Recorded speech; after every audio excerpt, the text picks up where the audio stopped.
Zach is back. It's the Zach Gelb Show on Fox Sports 920 The Jersey. All right, welcome back in. Zach Gelb Show, Fox Sports 920 The Jersey. Number, as always, if you want to hang with us, 609-919-9200. We got a champion in the studio, and that's the head coach of Princeton, Bob Surace, who's kind enough to hop on board with us. They just had their ring ceremony the other day. This thing was awesome. I was watching it on my Twitter page, and I retweeted it at Zach Gelb. So let's welcome in the coach right now. Coach, appreciate a few minutes, and how are you? No, thanks, Zach. I'm doing great.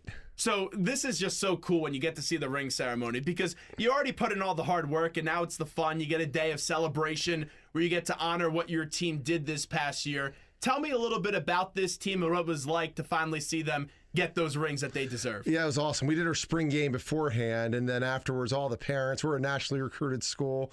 We must have had, 80 sets of parents there and families and everybody. It was really awesome. This group really came together, and as we wound down the season, those last 4 games were about as good a stretch as we've played. I played at Princeton, so in the 30 or so years I've been around. Now, your senior group, they've had this experience before where they won a championship, and then they went on a few-year period where they were hungry and they weren't able to deliver that championship again. To send them out that way, that's a movie type of ending for those types of players. What does that mean to see your seniors go out on top like that? Yeah, and I went with my senior year, and every reunion, every alumni event, every alumni game, every time you come back to Princeton, you celebrate, and it's more special as a senior. And, as I tell the team, I'm going to wear that one because as a player, you sweat. Coaches work, players sweat, and that bond in the locker room, there's nothing like it. It's funny because it's very neat what you guys are building at Princeton, what you guys have had with the tradition, because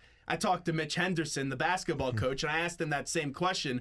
How do you compare that when you win as a player compared to winning as a coach? And he said the same thing. It's more nerve-wracking because you have to control the entire team and not just worry about yourself and what your unit's going to do. And you see the same thing with your program and what you're doing. For you, I can't even imagine what it would be like to coach at my alma mater. There's some pressure because you never know how these things end, being that you're so close with Princeton. But what's that like for you to coach Princeton? Yeah, it's the best. I had such a great experience. I'm sure Mitch said the same thing. We're good friends, and we support each other's teams so well, as we do with all the sports at Princeton. And when I graduated Princeton, that was something that you never know how it's going to wind up in the coaching world. But if the job ever came available and I had a shot at it, that's where I wanted to be. My wife's a Princeton grad. She played soccer at Princeton. This is home. This is where our family is. And to see our alumni support is second to none, and to it's see unbelievable. Them, it really is. And every time we do an event, I laugh like they're paying me to fly to Chicago and do an event in a couple weeks, and to Boston and to Atlanta, and those guys support our program in an incredible way. They come back, and we share a lot of laughs. And when we need support in many ways, not only financially, emotionally, all those ways, those guys are there, and they have our back and have our players back. Most importantly, to see their experience be more successful than the ones that we had. Yeah, I remember going to the NCAA tournament game this year, and I couldn't believe how many Princeton fans are out in large numbers with the orange. And after the game, even though it didn't go their way, it was a very classy job. The Princeton fans gave those seniors a standing ovation, so that was cool.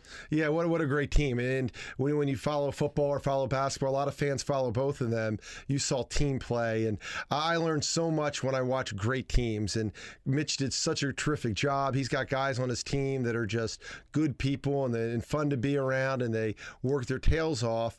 And our guys, we feed off each other. And it's like when you watch the Masters and golfers are feeding off each other. These guys are feeding off each other, and hopefully that filters through to all the sports. And I know when I got here and we weren't very good and the other teams were, our guys learned from them and fed off that energy. Take me through a little bit of that foundation that you built here and that you tried to continue, because like you said, the first 2 years in your career here at Princeton weren't the best. You've been coaching here since 2010.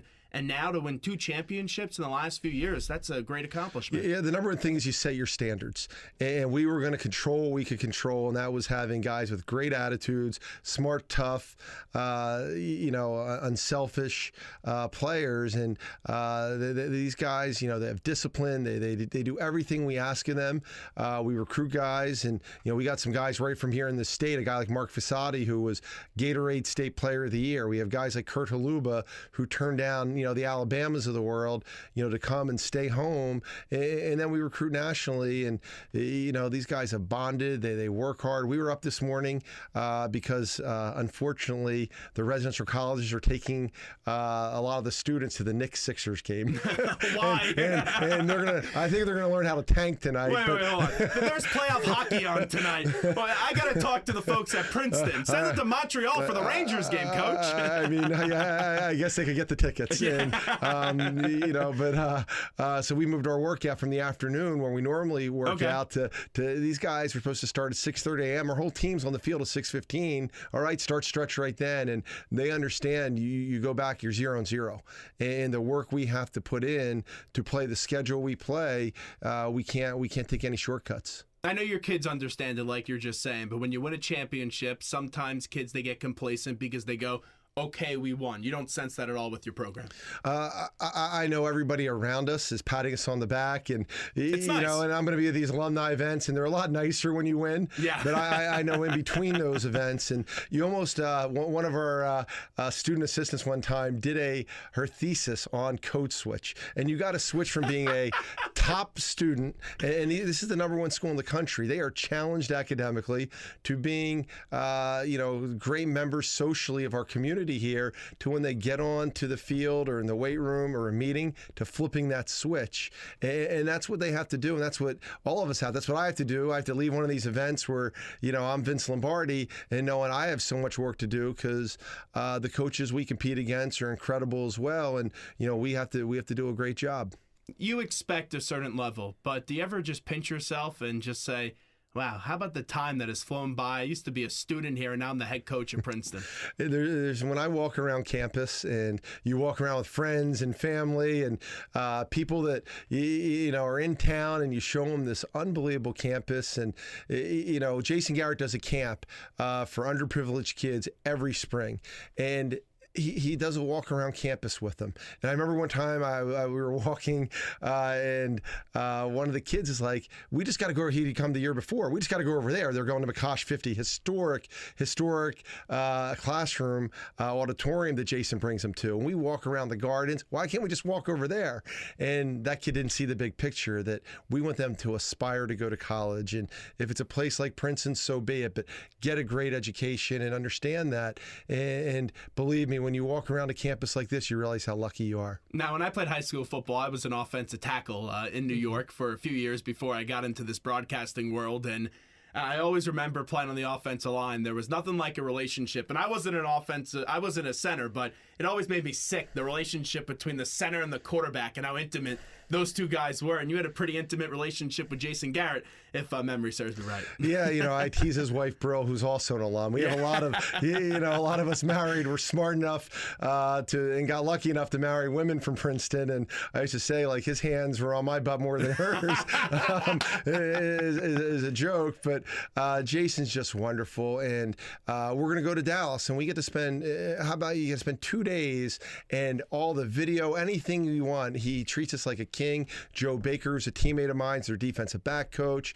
Judd Garrett, who also was a Bushnell Award winner, it was just Player of the Year in the Ivy League, along with Jason. He runs the personnel department, and those guys treat us. We get information that I don't know many programs in the country get access to that. How do you take that back and then just implement it to your team to just kind of say, okay, this is what I learned when I was at the Cowboys for that time? Yeah, we'll grab the video, and Steve Urban's been part of Princeton for 32 years. He's our associate head coach. Joe Baker's coached in the NFL for 20 years. Wow. And for those 2 days, Joe's like his GA. He's like, can we get the sack tape? Can we get this pass rush? Coach Marinelli, I mean, he's the best. And we put 2 NFL defensive linemen, 2 defensive linemen from Princeton to the NFL. Sure.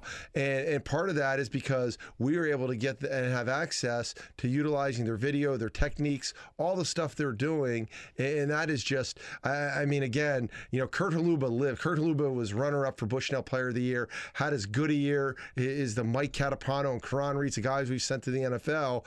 Kurt lives. I mean, I know he's a terrific student, everything else.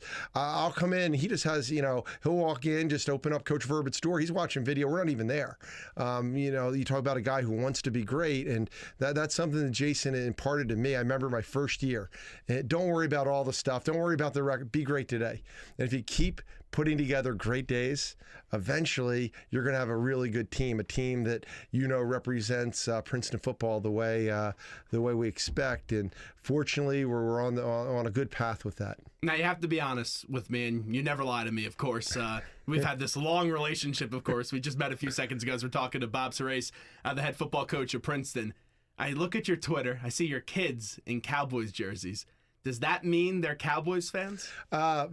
Our kids are fans of wherever Jason Garrett coaches. They're actually Bengals. I coached with the Bengals for 8 years. Long time. So my son is a diehard Bengals fan.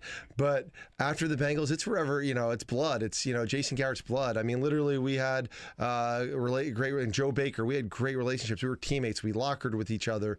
All the workouts, all the times going to Jim Garrett's house and getting those workouts in as a team in the summer when maybe other teams weren't working. That we're going to wear Ezekiel Elliott's jersey or whoever else's, as long as he's coaching the Cowboys. And I grew up an Eagles fan. I was a diehard Eagles fan. And you're from Millville, right? I'm from Millville, and I was Mike Trout. I was the guy that was sitting there and doing everything he could.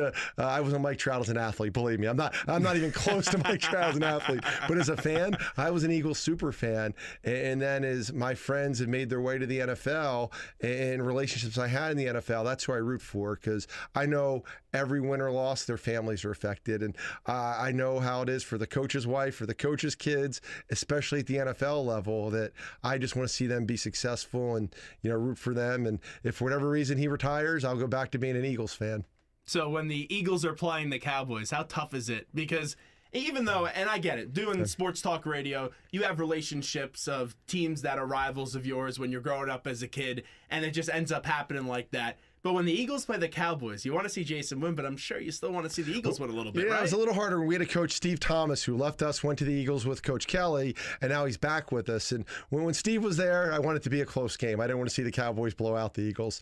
Other than that, you root for your friends, and you just want to see them have success. And, if Jason was the offensive coordinator, I'd probably root for the Eagles and see Jason put up 40 points.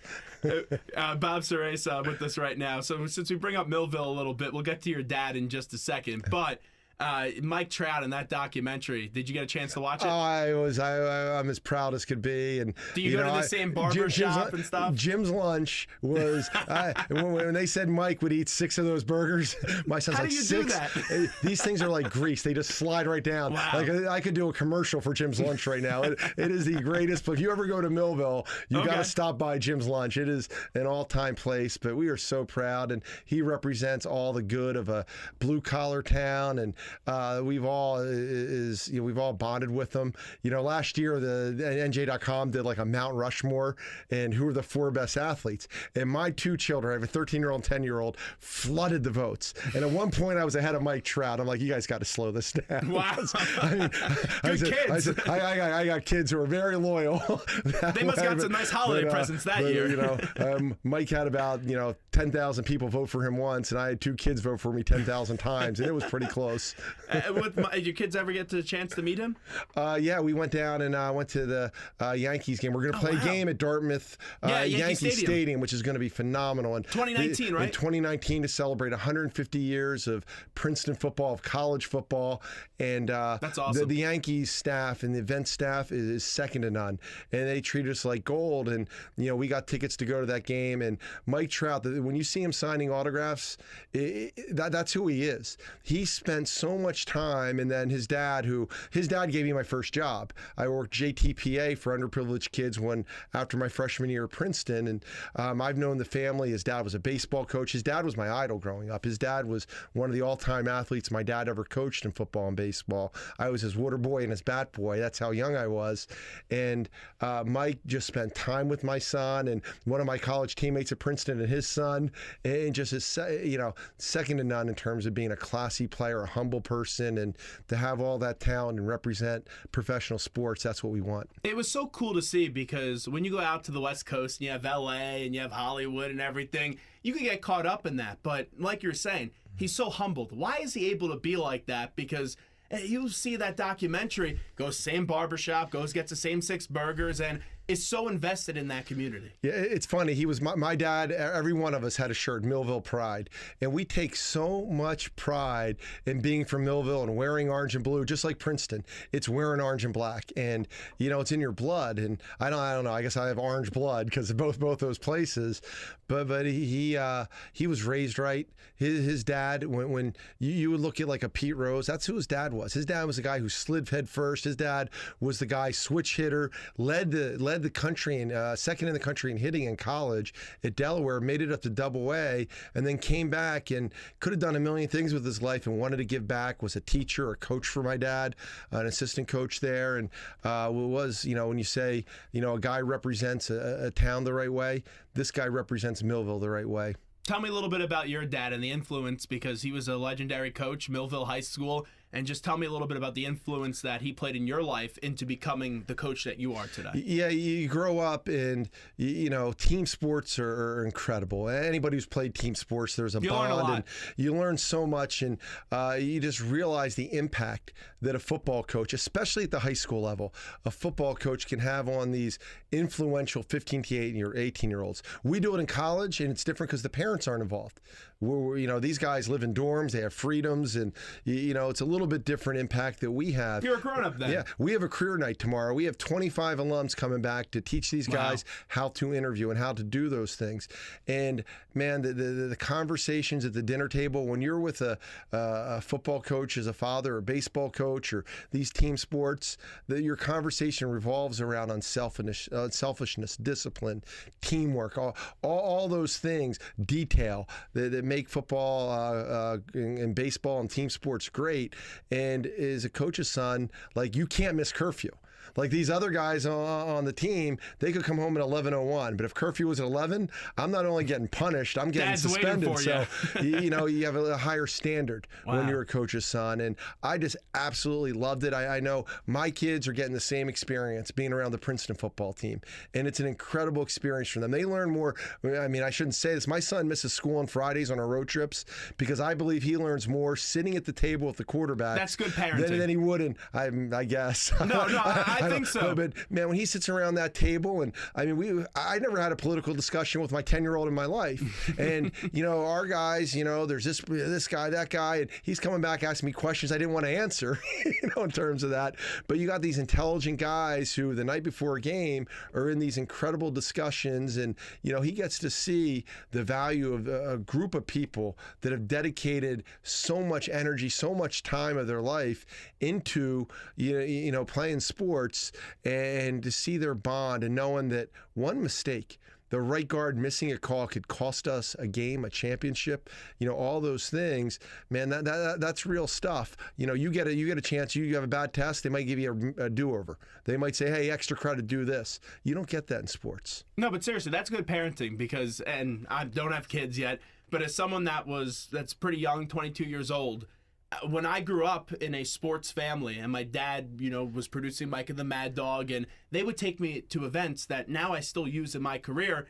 And yes, school's important, but I learned stuff on those Fridays when I go play hooky and go to the Big East tournament at Madison Square Garden. That was a better basketball game, by the way, than your students are going to see tonight. But I would learn so much valuable stuff. Now, when Dad first yelled at you on the football field, do you remember that moment when your dad just had to scream at you one day at a practice? Yeah, well, the thing is, when your dad's the coach and you can't, he's going to, and he knows he can get on me.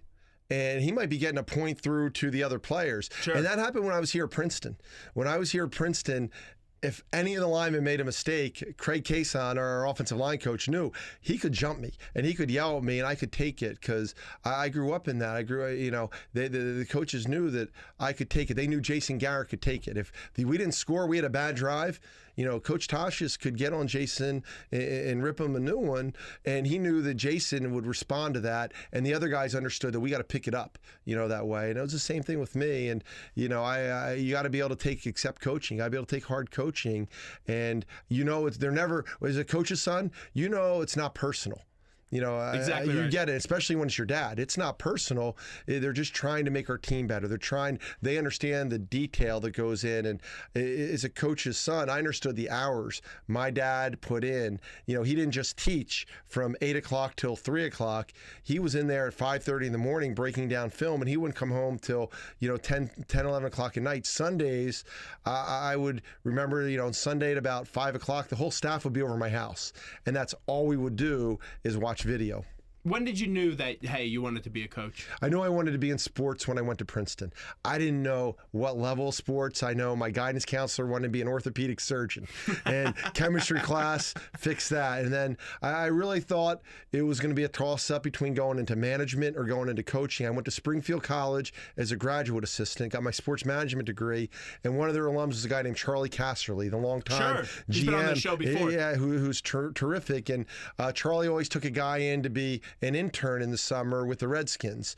And I had the choice of working camps and running football camps and being around coaches, or doing, going the route of being a scout or a personnel guy. Oh, wow. And I who knows if they ever would have hired me if I would have done a good job. But I knew after during that spring, I wanted to coach. It's what I want to do. And I thought I'd have a bigger impact on people as a coach than you would as a scout, doing it on, a level that's maybe a level above that way. Now, some people, they go, Jason Garrett's not a good coach, and that's some of the perception nationally, and I think that's a bunch of garbage. And even though I don't like the Cowboys, I'll be the first one to admit it, that team this year was just unbelievable. But with Jason, when did you know, hey, that this guy could be a good head coach? The second you meet him. I was in a class, War and Peace in the Nuclear Age, a politics class.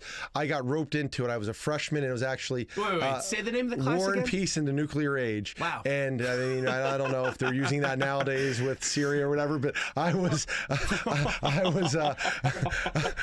too far there, but It's fine. I literally was in that class, and I was in the back row. I was Dean Cain, who's Superman, played the role of Superman as an actor, and Sean Brennan, who's from Lower K-May, right outside of Millville, said, you got to take this class, be a great class. Well, me and Bob Garbett, my roommate, football player, were the only two freshmen in that class. So I was like, oh, this is going to be. And he's sitting in the back row, and Jason has diagrams on the paper, like, how are you going to block this? What's your call on this? On the receiver, what's your split? And literally every break we had where the teacher might have, 10 minutes before the class, or when the teacher had a pause in the action, you're getting a slip of paper and you're writing down calls to Jason, and you knew that 24/7. that was something that he may do and do successfully. And sitting in his team meetings and being around unbelievable coaches throughout my life, no one's ever commanded a room like Jason Garrett of a meeting. I've never seen anybody command a room like he does. And I've been in the NFL, college, high school. He's incredible that way. And I think the players respect him. They play hard for him. Do you go for it on 4th and 1? Do you punt? Do you kick a field goal? Those decisions are sometimes coin flips. But keeping a team together and getting him to play hard, he's great at that. When you guys were picked this past year to finish 5th in the conference, as a coach, do you bring that into the locker room, or do you ignore that stuff? I think our guys, they're smart guys and they can read. So something I like hope that. so if they're going to Princeton. Something like that. I don't spend a lot of time on, because I know they got their chip on their shoulder on that. And this year, because whoever was finished first last year is going to be picked first or second or whatever. We'll probably be picked first or second. And I'm just going to ignore it as well, because when you kick off against San Diego, or when we play a league game, we kick off against Columbia. Columbia could care less. You're playing football. You're building on your habits. I mean, we do our best to build strong habits in our guys, and they can rely on those habits during the game. Not these motivational ploys, which sound great on a Tuesday, and they might get them to focus more in a meeting on Tuesday, but come Saturday on the kickoff, they're running down the field as hard as they can, looking to, hopefully make a great tackle. So come this Saturday, when we see football in this area, what kind of team are we going to see this year? We're going to see a team that plays fast. We are an up-tempo team. Anybody who's watched us, Pete Carril was the master, the Princeton offense in basketball. And we've been very fortunate to have a creative offensive staff. Our offensive coordinator, James Perry, is now the head coach at Bryant. Sean Gleason, who is his protege, is taking over as offensive coordinator. We come together as an offensive staff, and we got 3 quarterbacks on the field some plays. John Lovett, who's the returning player of the year in the Ivy League, on the course of the year, he completed 65% of his passes, threw 10 touchdown passes, caught 25 passes or 28 or whatever it was, scored 20 touchdowns rushing. He plays all over the field. Chad Knopf is a NFL pro drop back quarterback who will be evaluated by scouts all year long. So offensively, we go at warp speed. We usually lead the nation in plays per game. And then defensively, we are going to be aggressive. We are going to be, as in your face as could be. Sometimes that, tends to haunt us a little bit. But with a defense like we had last year, we held teams when the score was in 31 points to 5 points a game, which is very impressive in today's college football. What type of draft pick do you think your quarterback could eventually be? We'll see. I mean, you never set limits, and who knows? I didn't know Seth DeValve was a 4th-round pick last year, and you look at the guy. He looks like the most beautiful NFL tight end, but he had an injury his senior year, and he's coming from a FCS program. And the great thing is, scouts ignored that. Next thing you know, he's catching touchdown passes in the National Football League. Karan Reed was a 5th-round pick. He scored two touchdowns as a defensive lineman. He had a bunch of sacks before he injured his knee last year. So you never know, but I think we got 2 or 3 guys that are upperclassmen that are going to be evaluated strongly. We haven't had a practice on a Tuesday or Wednesday without we've had an NFL scout at every practice. And that's saying something, because the way our guys work and the talent level they bring in, and they know they're going to get guys who work and that are smart.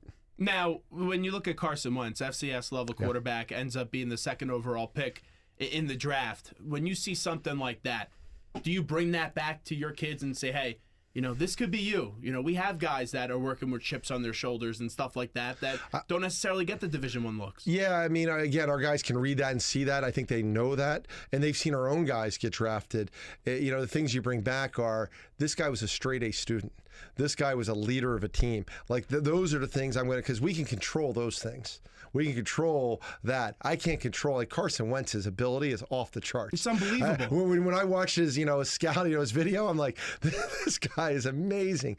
When the Eagles draft him, I'm like, oh, they're going to be really good. Like, this guy's got a chance to be special as they surround him with weapons. And we got 2 guys in the personnel department scouting right now that played for me and are doing a great job, because that was I think that's going to be a home run draft pick. But it blows my mind how someone like Carson Wentz doesn't, and I went to Temple. I love the underdog story. I saw that renaissance of Temple, the return of Temple with Matt Rule and Matakevich and all those guys. But it blows my mind how someone like Carson Wentz doesn't end up at an Alabama or a Florida.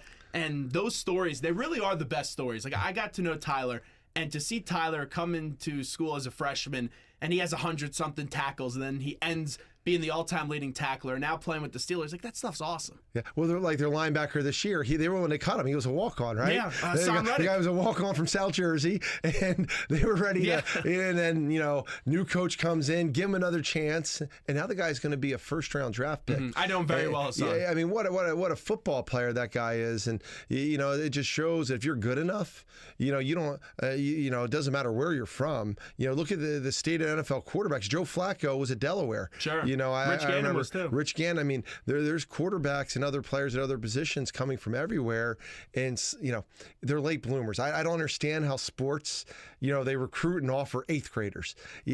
How's this 8th grader? I have no idea. LeBron's son. Like, and again, I don't know how they're going to be sometimes when we get them as recruits right now, because we think they have great work ethics. We think they're going to grow and develop. We think they have those intangible qualities. But how many guys are off the charts like Reddick and Wentz? When you have Seth DeValve, with Catapano, Reed, like the guys we've had, you got to be off the charts intangibles and commit to this, and that's what you're going to do. And the great thing is all those guys are captains and leaders. And Matt would give me great access when I go to those Temple practices, because I did the games, and he would let me go to those 5:30 a.m., 6 a.m. practices in the middle of winter when no one wants to be there, but you have to practice at that time, in his philosophy. And I would just watch Hassan Reddick play, and no one knew who he was. and you would just say, wow, that kid's a football player. You didn't know where he was going to be because he was a running back in high school, cornerback, then linebacker, defensive end, and you would just see a kid like that make plays, and you go, they're going to find the spot for him. And I never thought he'd be a first-round pick, but it's just unbelievable. Now, it's what makes sports great, though, because, in every other walk of life, Little League Baseball, sometimes kids play because of, politics, whatever those things, Sure. people complain about. You get to this level, and there's no politics. You get to the NFL draft, they could care less. They are drafting guys that fit their programs. And, a guy like that, Matt Rule, what a great job he's done. And you get lucky and get a guy like that. So now Temple's coached by Jeff Collins. Real quickly before we let you run, is Bob Surace joins us, the head coach of Princeton, and we're looking forward for their defense of the Ivy this upcoming year. When you see Rutgers and you see what Chris Ash is doing, and now he's in year number 2, and I know it's a different ball game, but when you look at the Rutgers program from where they were, where they are now, how do you evaluate a program like Rutgers? Yeah, and not being there every day. Chris actually worked at Princeton for a little bit and then was able to go back to his alma mater in a full-time capacity, and he's been wonderful with us. We've, our staff just was down there yesterday, to watch practice, and he's come to our practices, and it's just been a great relationship with them. It's about building a culture. I know what they're doing. He's, had the playbook of Urban Meyer, and which is as good as it gets in college right football, and he's putting that playbook in there, and he's got to get recruits to trust that it's going to happen. Because when we were 1-9, that was the hardest thing. You go into recruits' home and they want to win. If you're going to work at football, you want to win. And this state has such quality. The football players in a couple hour, it's phenomenal. You go from Princeton, you take a 2-hour radius. There are great football players in that 2-hour radius. You get in a car, and to get them to trust and believe, because the Big Ten, it's no joke when you got Michigan and Ohio State and these other programs that are their traditions, and they've been so good for so long. And I think he's got the passion and the energy, and he's got this upbeat staff, and now he's got to start showing the success part, and I think that's coming for them. Well, Coach, we appreciate you coming in. Thanks so much, and we're looking forward to football coming up in the fall on Saturdays. Thanks, Zach. Thanks so much. There's Bob Surace joining us on the Zach Gelb Show, Fox Sports 920. The Jersey 4:48 is the time in the Princeton Orthopedic Associates studios. We'll take a quick break, and we'll be back right after this.